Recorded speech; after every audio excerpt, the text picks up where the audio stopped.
Hello my sweet caramel, welcome back to my channel. जैसे कि हमने रूट प्रोफेसर के लास्ट पार्ट में देखा था कि ते को उनके ग्रैंडफादर ने कैप्चर कर लिया होता है, उन्हें रूम में लॉक कर दिया होता है। सो फ्रेंड, अब हम आगे की स्टोरी देखते हैं।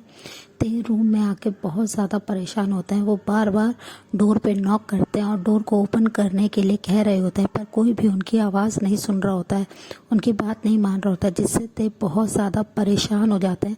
वो बस पूरे टाइम बस कुकी के बारे में ही सोच रहे होते हैं कि उनका बनी बॉय उनको लेके फिक्र कर रहा होगा। और दूसरी साइड कुकी बार बार ते को कॉल कर रहे थे, पर हर बार ते का फ़ोन ऑफ आ रहा था, जिससे कुकी को अब बहुत ज़्यादा डर लगने लगा था। वो बहुत ज़्यादा नर्वस थे।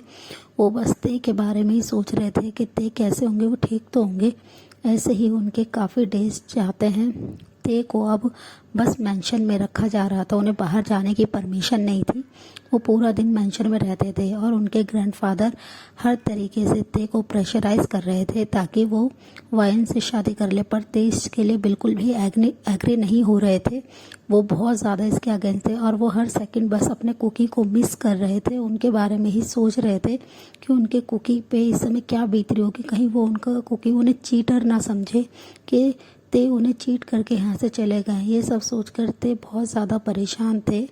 तभी उनका पर्सनल मैनेजर और गार्ड जेहोप आते हैं। जैसे ही जेहोप आते हैं, ते उन्हें देख के बहुत ज़्यादा हैप्पी हो जाते हैं। वो जल्दी से भागते हैं और जेहोप को टाइटली हक कर लेते हैं। जेहोप अपने सीईओ के ऐसे बिहेवियर को देख के बहुत ज़्यादा कंफ्यूज होते हैं और वो उनसे कहते हैं कि सर क्या हुआ, आप ऐसा रिएक्ट क्यों कर रहे हैं।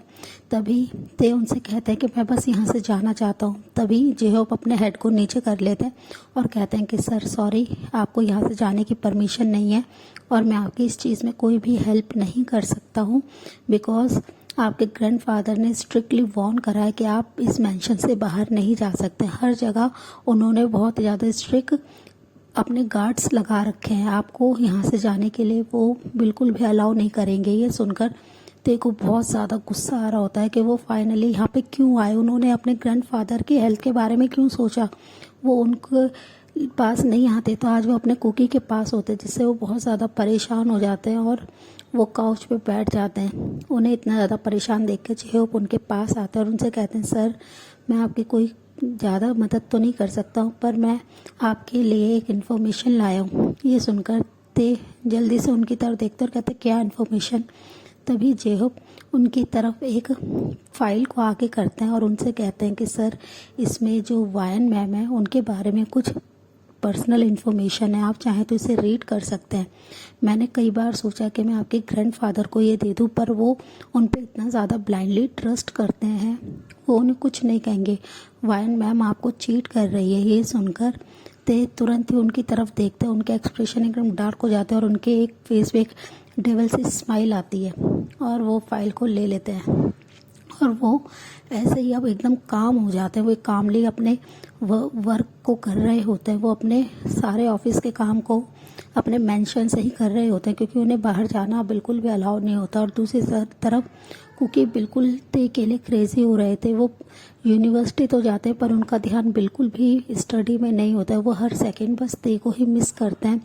वो ते के अपार्टमेंट में जाते हैं। अब वो अपने घर पे बिल्कुल भी नहीं जाते थे, वो बस ते के अपार्टमेंट में जाते थे, ते के क्लोथ्स को टाइटली हग करते थे, उन्हें किस करते थे, उन्हें स्मेल करते थे। वो ते को बस अपने पास महसूस करना चाहते थे।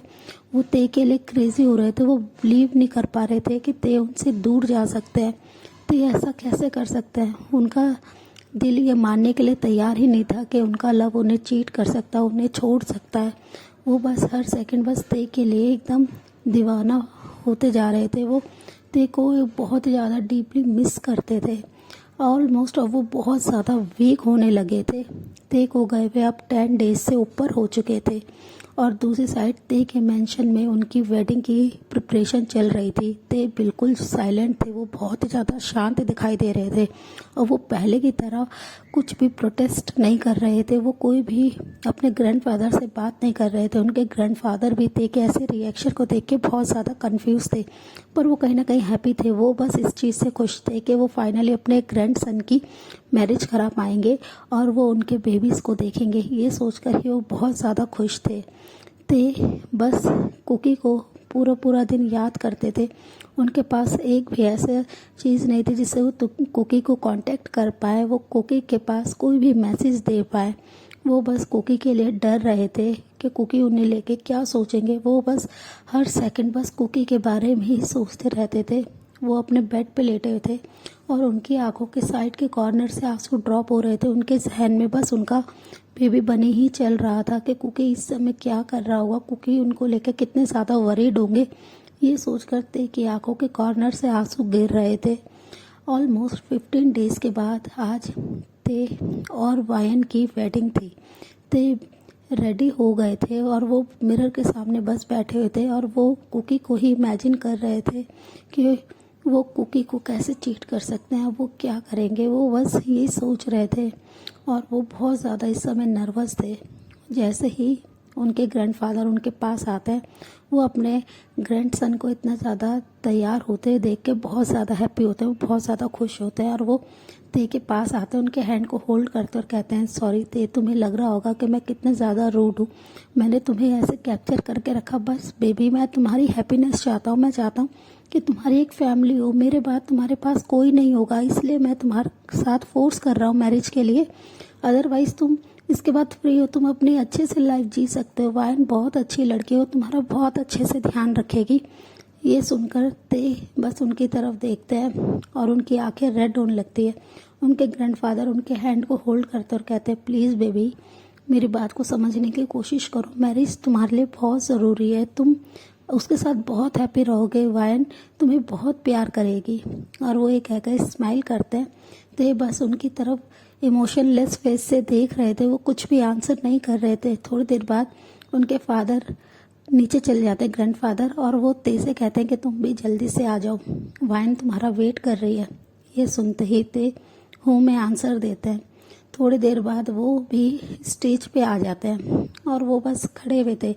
तभी वो इशारा करते हैं जेहोब की तरफ और उनके ग्रैंडफादर अपने पर्सनल गार्ड आरएम के साथ खड़े हुए थे। वो उनके हैंड को होल्ड करके आराम से एक काउच पे जाके बैठ जाते हैं। आरएम पूरे टाइम बस उनको गार्ड कर रहे थे। जैसे ही वायन आती है, वो बहुत ही ब्यूटीफुल लग रही थी। उनका ड्रेस बहुत ही ज़्यादा एक्सपेंसिव था, ब्यूटीफुल था। उन्होंने बहुत ज़्यादा मनी ते की इन सब चीज़ों में खर्च कर रखी थी। बस वहाँ पे ज़्यादा लोग नहीं थे, फिर भी ये इतनी बड़ी मैरिज थी कि सब लोग उनकी मैरिज को कवर करना चाहते थे। वहाँ पे मीडियाज थी और ते बहुत ज़्यादा साइलेंट थे। जैसे ही वायन उनके पास आती है और प्रीस्ट आके उनसे वॉल्स लेने के लिए कहते हैं, तभी ते उन्हें रोकते हुए कहते हैं कि मैं कुछ बात कहना चाहता हूँ आप सबसे। ये सुनकर सब लोग शॉक्ड हो जाते हैं और वो उनकी तरफ देखने लगते हैं। तभी ते उनसे कहते हैं कि आप लोग को मैं ये इन्फॉर्म करना चाहता हूँ कि वायन कोई अच्छी लड़की नहीं है। उसने कभी भी मेरे ग्रैंडफादर से या मुझसे कोई प्यार नहीं करा। वो सिर्फ और सिर्फ एक दिखावा कर रही है, वो अच्छी बनने का एक नाटक कर रही है। वो कोई भी स्वीट गर्ल नहीं है, वो सिर्फ और सिर्फ एक चीटर है।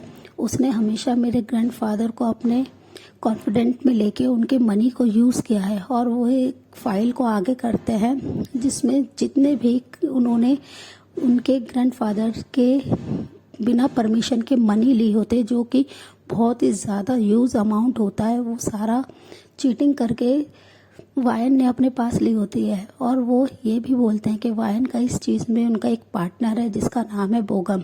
और तभी वो इशारा करते हैं जेहोप और कुछ गार्ड्स बोगम को लेके आ जाते हैं, जिन्हें बहुत ही बुरी तरह से टॉर्चर करा होता है। उनके फेस पे से ब्लड आ रहा होता है। जैसे ही वायन ये देखते हैं, वो जल्दी से भागते हुए स्टेज से नीचे आते और आते ही बोगम को टाइटली हक कर लेते और कहती है कि ते, तुमने ये सब क्या किया? तुमने मेरे बोगम को क्यों हिट करा? तुमने उसे क्यों मारा? उसे पनिश करने का राइट किसी का भी नहीं है। और वो ये कहकर बोगम को टाइटली हक करे होते हैं। ये सब उनके ग्रैंडफादर देख रहे होते हैं ते के। वो बहुत ज़्यादा शॉक्ड होते हैं कि वायन ऐसा कैसे कर सकती है, वो सबके सामने किसी अननोन पर्सन को कैसे इतना टाइटली हक कर सकती है। तभी उनके ग्रैंडफादर अपनी सीट से उठते हैं, आरएम उनको लेके आगे आते हैं। वो वायन की तरफ देखते हुए कहते हैं कि वायन, ये सब क्या है? तुमने क्या हमारे अकाउंट से चीटिंग करी है? तुमने मेरी क्या मनी यूज़ करी है? तभी वायन उनकी तरफ देखते और कहते हैं यस मैंने ऐसा करा है और मैं इस नॉनसेंस ते से शादी नहीं करना चाहती थी, मैं सिर्फ इसकी मनी के लिए इससे शादी करना चाहती थी। आप तो खुद जानते हैं कि वो शादी में इंटरेस्टेड नहीं है और मैं एक ऐसे पर्सन के साथ मैरिज करके नहीं रह सकती हूँ जो मुझसे प्यार न करे। मेरा प्यार सिर्फ और सिर्फ बोगम है, मैं अपने बोगम से प्यार करती हूँ और मैं इससे शादी करने के बाद कुछ ही टाइम के बाद इसे डिवोर्स दे देती और इसकी आधी प्रॉपर्टी की मालिक बन जाती। और वो ये कहकर स्मक करने लगते। ये सुनते ही उनके ग्रैंडफादर को बहुत बड़ा झटका लगता है। वो अपनी जगह से लड़खड़ाने लगते हैं। उन्हें ऐसे लड़खड़ाता हुआ देखकर ते और आरएम काफ़ी ज़्यादा डर जाते हैं। वो दोनों उन्हें होल्ड करते हैं और उन्हें ठीक से उनकी सीट पे बिठा देते हैं। ते जल्दी से वाइन के पास आता है और उनके चीक पे जोर से स्लैप करते हैं, जिसकी वजह से वाइन को बहुत ज़्यादा गुस्सा आता है और वो चिल्लाते हुए कहते हैं कि तुम जैसा रूटलेस हार्टलेस इंसान कभी भी लव डिजर्व नहीं करता है, तुमसे कोई प्यार नहीं कर सकता है। और वो ये कहकर बहुत ज़्यादा चिल्ला रहे होते तभी ते इशारा करते हैं और जो अपने और भी गार्ड्स के साथ आते हैं, फाइन और बोगम को वहाँ से ले जाते हैं।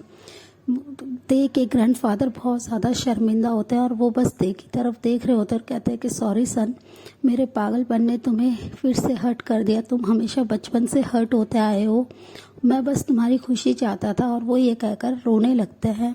ते उन्हें टाइटली हक करते हैं और कहते हैं इसमें आपकी कोई भी मिस्टेक नहीं है, आपने तो बस हमेशा अच्छा चाहा, आप प्लीज़ ऐसे हर्ट मत होइए।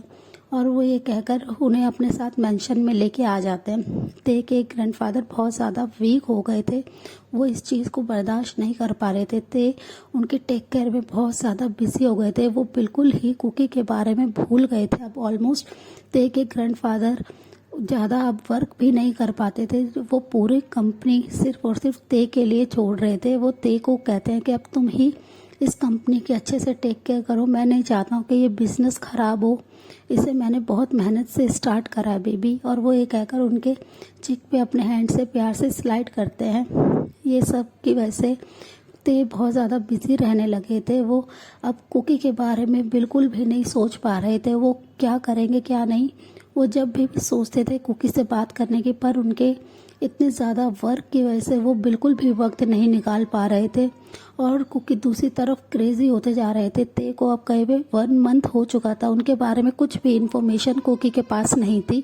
कुकी अब बहुत ज़्यादा अब हर्ट हो रहे थे ते के बारे में सोच सोच के। वो जिमिन से कहते हैं कि तुम शुगा हियोंग से उनके बारे में पता करो कि ते कहाँ चले गए, उनके बारे में मुझे कुछ भी पता नहीं है जिमिना। और वो ये कहकर बहुत ज़्यादा रोने लगते हैं।